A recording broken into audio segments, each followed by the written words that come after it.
एक बार गौतम बुद्ध अपने शिष्यों के साथ वन से गुजर रहे होते हैं। बहुत देर वन में चलने के बाद बुद्ध अपने शिष्यों से एक विशाल पेड़ के नीचे बैठ जाने के लिए कहते हैं। उस पेड़ के नीचे एक अलग सी शांति थी। सभी लोग उस शांति को अनुभव कर रहे थे। कोई भी एक शब्द नहीं बोलता। कुछ देर बीतने के बाद गौतम बुद्ध का एक शिष्य उठता है और बुद्ध से पूछता है कि बुद्ध, मैं आपसे एक प्रश्न पूछना चाहता हूँ। बुद्ध कहते हैं, पूछो, क्या प्रश्न है तुम्हारा? शिष्य बुद्ध से पूछता है, मैंने कभी भी आपको दुखी नहीं देखा। आपके चेहरे पर हर समय एक अलग सी मुस्कुराहट रहती है, हमें भीतर तक आनंद से भर देती है। आपके चेहरे पर अलग सी चमक है जो हमें दुख से कोसों दूर तक कर देती है। पर मैं यह जानना चाहता हूँ कि मेरे भिक्षु बनने से पहले मेरे जीवन में बहुत सारा दुख था, जिसके कारण मैं भिक्षु बन गया। पर मैं अभी तक नहीं जान पाया कि दुख है क्या। क्या आप मुझे बता सकते हैं कि वास्तव में दुख क्या है? बुद्ध मुस्कुराते हैं और अपने भिक्षु से कहते हैं, दुख एक विचार से ज्यादा कुछ नहीं है। सभी लोग सुनकर चौंकते हैं और बुद्ध से पूछते हैं, परंतु बुद्ध, विचार तो आते हैं और चले जाते हैं, पर दुख एक बार आ जाता है तो जाने का नाम नहीं लेता। बुद्ध कहते हैं, मैं तुम्हें एक छोटी सी घटना बताता हूँ। एक नगर में एक धनी सेठ रहता था।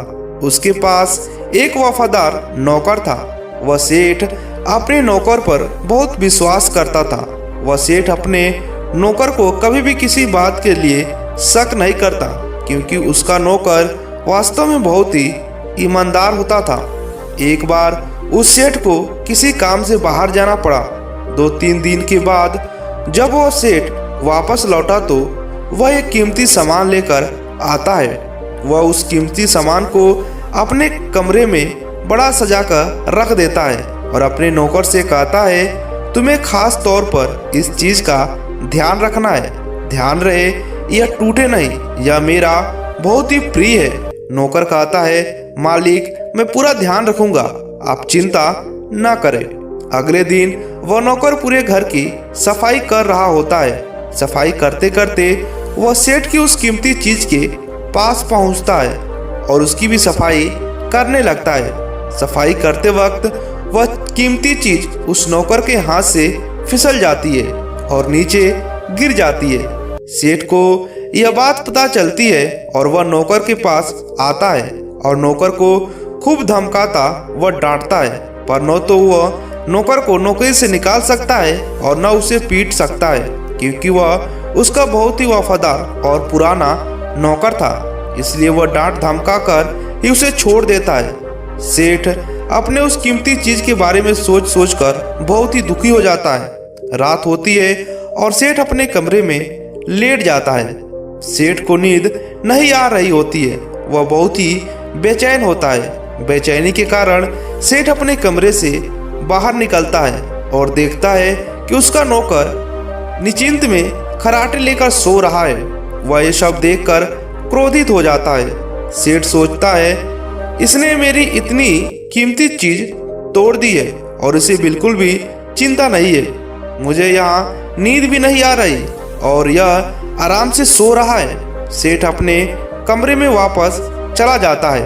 अगले दिन सुबह सेठ सोचता है, मैं इस समस्या से कैसे निकलूं? फिर सेठ को एक तरकीब समझ आती है। वह अपने नौकर के पास जाता है और अपने नौकर से कहता है, मुझे बहुत दुख हो रहा है, यह बताते हुए कि वह जो कीमती चीज कल तुमने तोड़ी थी वह मैं तुम्हारे लिए लाया था। मैं चाहता था कि उसे तुम्हें उपहार में दूं, परंतु अब क्या कर सकते हैं, अब तो वह टूट गई है। सेठ की बात सुनकर नौकर को धक्का लगा। नौकर सोचता है, अरे यह तो बहुत ही बड़ी गलती हो गई। वह इतनी कीमती और महंगी चीज मेरे लिए थी और वो मुझसे टूट गई। फिर क्या?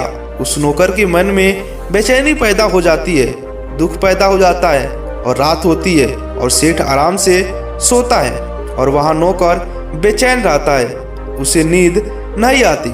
नींद क्यों नहीं आती? क्योंकि वह उस नौकर ने सेठ की उस कीमती चीज को अपने आप से जोड़ लिया, इसीलिए वह दुखी हो रहा था।